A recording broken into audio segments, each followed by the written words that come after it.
Working as a medical delivery courier, I am going to be giving you some tips and tricks that I think you should know before you start working as a medical delivery courier, or if you are already working as a medical delivery courier, I think it will be beneficial for you to know this stuff if you don't know.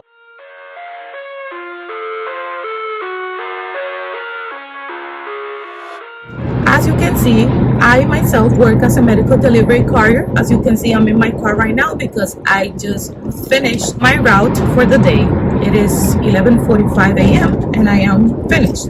This because I start early in the morning, but we're going to talk about that later. I'm going to break this video into two parts. The first part I'm going to talk about is who you're going to be working for, how do you get these jobs, the type of work that you do, how hard is it, etc.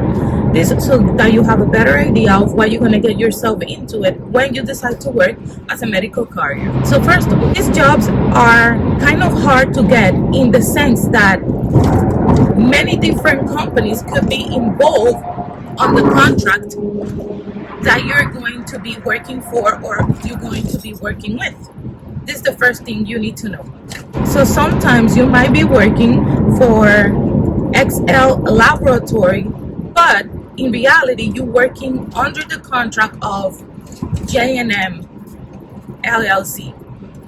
This is because there are companies that get these contracts with big laboratories, hospitals, depending whichever corporations they get with or organizations.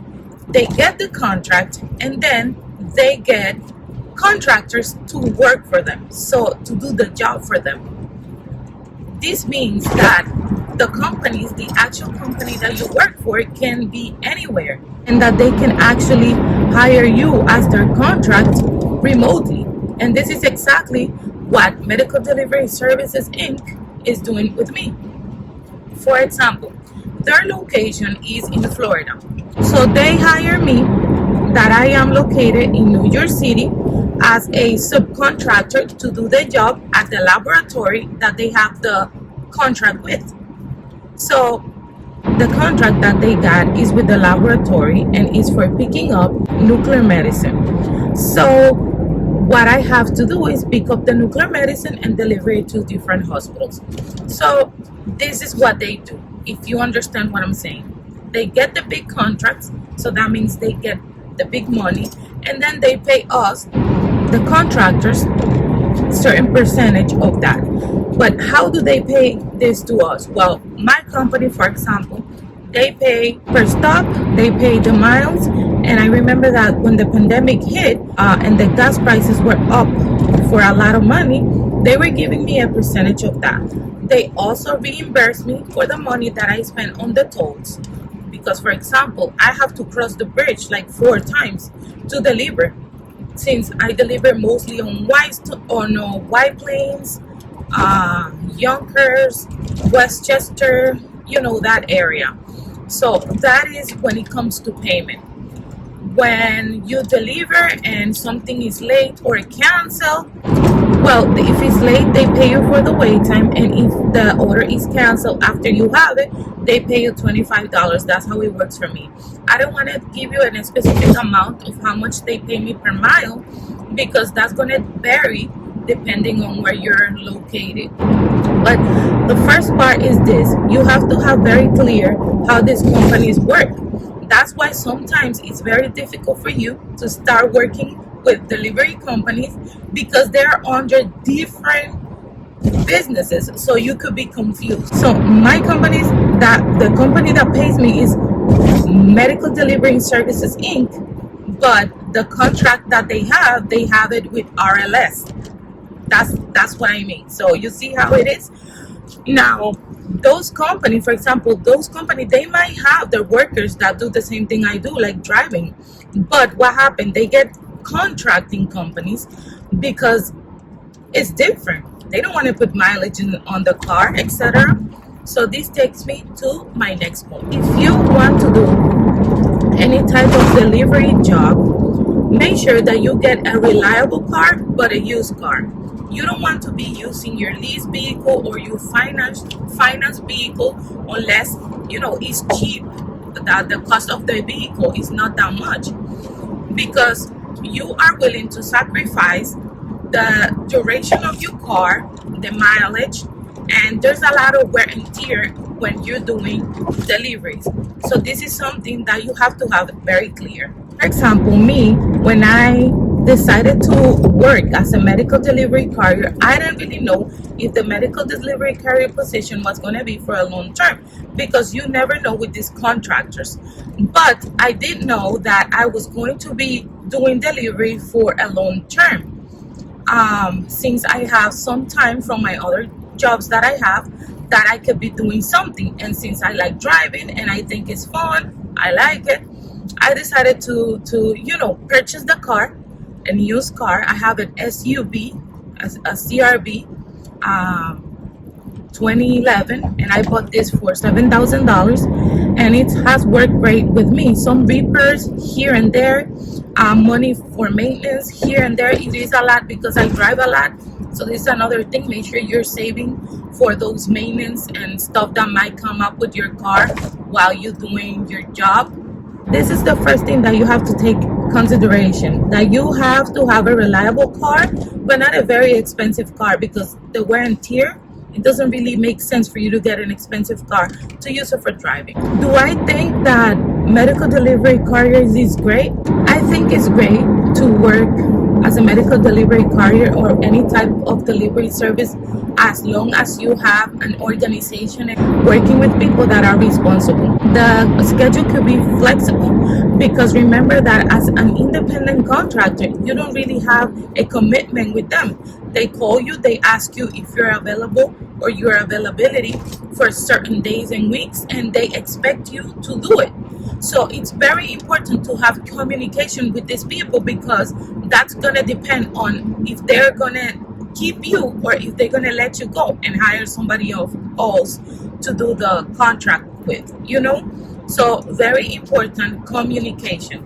The good thing is that they cannot really tell you what to do and what not to do, because if you cannot work 1 week and you call them and tell them I'm not going to be available, they have to look for another contractor.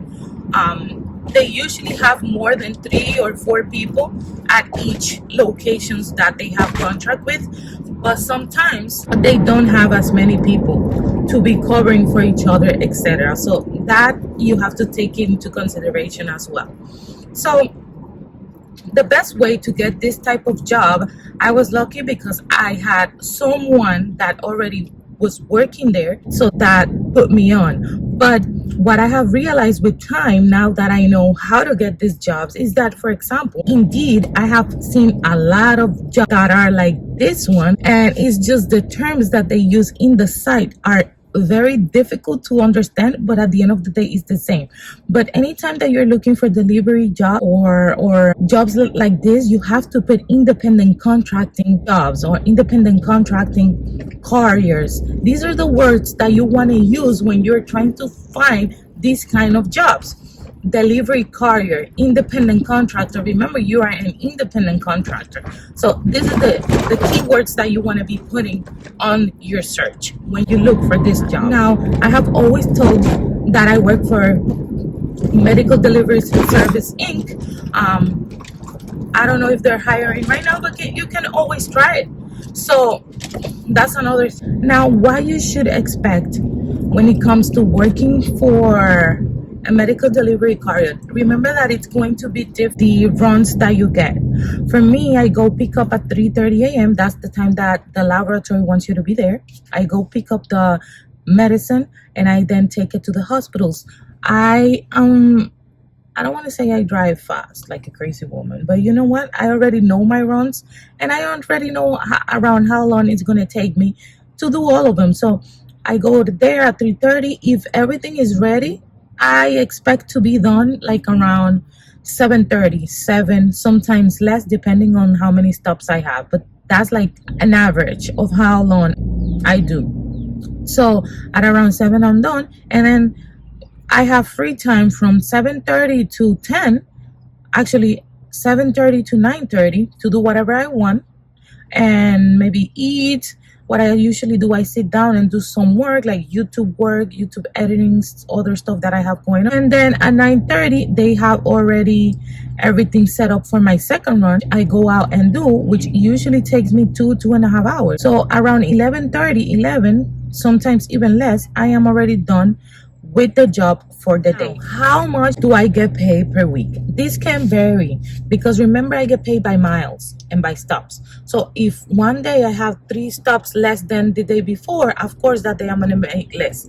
They pay weekly, so every Wednesday I get my check. Yeah, they're pretty organized when it comes to like paying you on time and stuff like that. I do have to send every week, every Friday night, I made sure I send them all my stuff organized in a Excel sheet of like the stop ID, the name, how many things I pick up, how many things I drop off, and how many miles I drove, how much I pay on toll, etc. All of that I send it to them in a Excel sheet so that they know what they're gonna pay me for the next week. So that's that. Another thing that I want to mention here, I know this video is getting a little long, but I want to make sure I cover everything before I finished. I registered my business with them. After working for around a year and a half under my personal name, I realized that there were a lot of things that I couldn't write off only because I was working under my personal. So I opened my LLC back in August of 2022, and on January I decided to register my business. Now, how do I get paid by registering my business? Well, my business gets paid.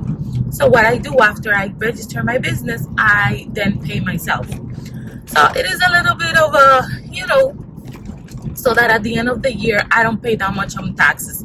Make sure you keep all your receipts for all the things that you are spending. This is why for me, I use my business card, my business credit cards, and I don't mix my personal with my business, so that at the end of the year I have everything registered of what my expenses were, so that I can deduct all that from the actual business and I don't have to pay taxes on that.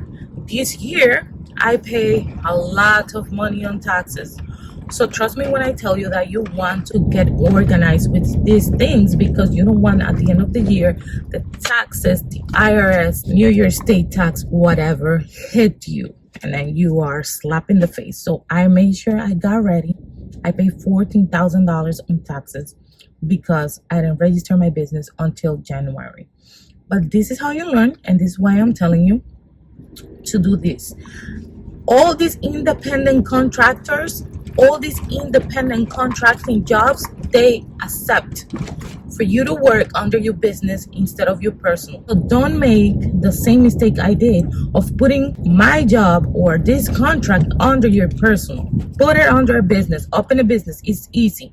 I'm gonna put some resources on the description of the video where you can actually open your LLC. Or if you don't know how to do it, you can always hit me up. Maybe I could help you out if I have time. So guys, I hope this video is helpful for you if you are thinking on starting to work as a medical delivery courier. Thank you very much. I'm gonna link some of the other videos right here on top, and I see you in the next video. Bye.